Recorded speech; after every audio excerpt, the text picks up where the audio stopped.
Good morning student, सुप्रभात।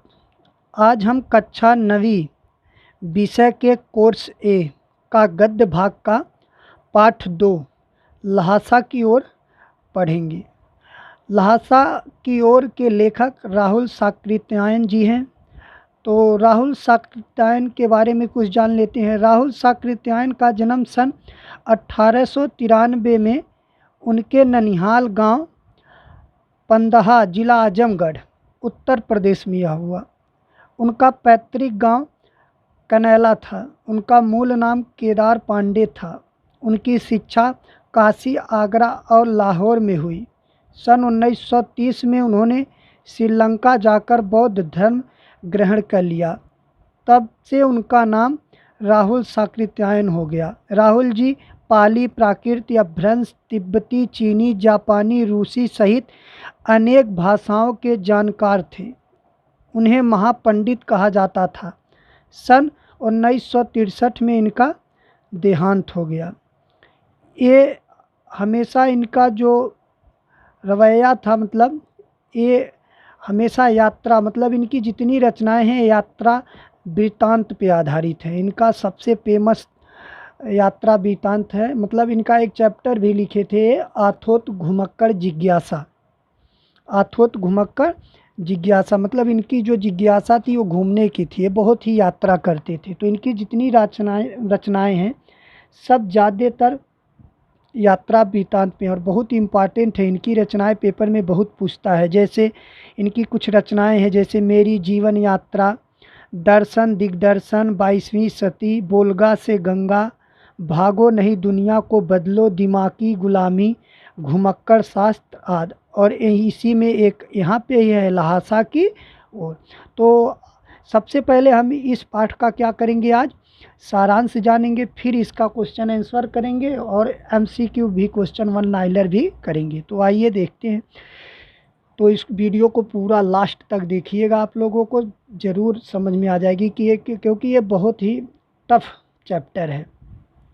ल्हासा की ओर नामक पाठ लेखक की पहली तिब्बत यात्रा से लिया गया है। उन्होंने 1929-30 में नेपाल के रास्ते में यात्रा की थी। नेपाल के रास्ते यात्रा की थी। उस समय भारतीयों को तिब्बत यात्रा की अनुमति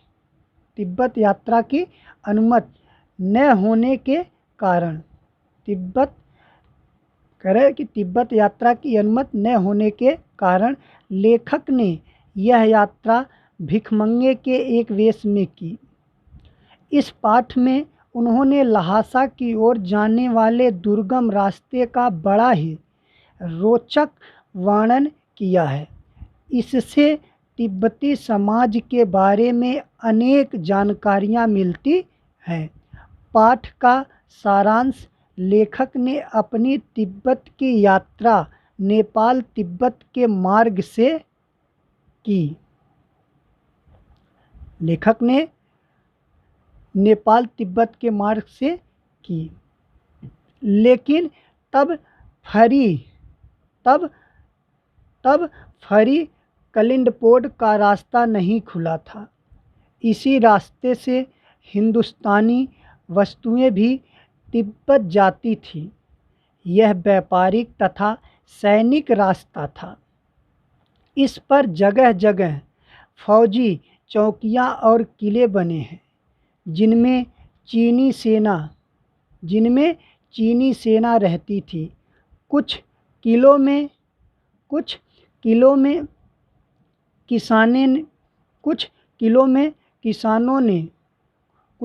किसानों ने अपना डेरा जमा लिया था। लेखक ऐसे ही एक परित्यक्त किले के पास चाय पीने के लिए रुक गया।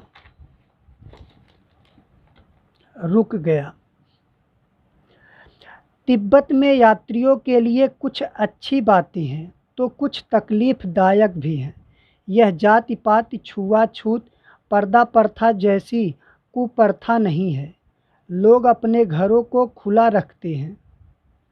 यहाँ की बहुएं या उनकी सासें यात्रियों को या अपरिचित को भी चाय बनाकर दे देती है। यदि यात्रियों को कोई संदेश हो तो वह अपनी चाय खुद भी बना सकते हैं।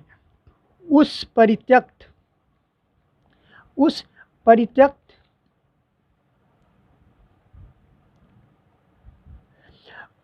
उस परित्यक्त चीनी किले में उस परित्यक्त चीनी किले से चाय पीकर जब लेखक चलने लगा तो उसने राहदारी मांगने वाले आदमी को दोनों चीटें दे दी। थोंडला के आखिरी गांव में उसे मित्र सुमत के जान पहचान के लोग मिलते हैं। इस कारण लेखक को ठहरने की अच्छी जगह मिल गई। 5 साल बाद लेखक जब एक सभ्य के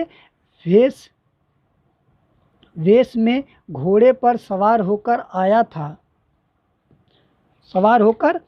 था तब उसे जगह नहीं मिली। अब उसे एक निर्धन झोपड़ी में ही रात काटनी पड़ी।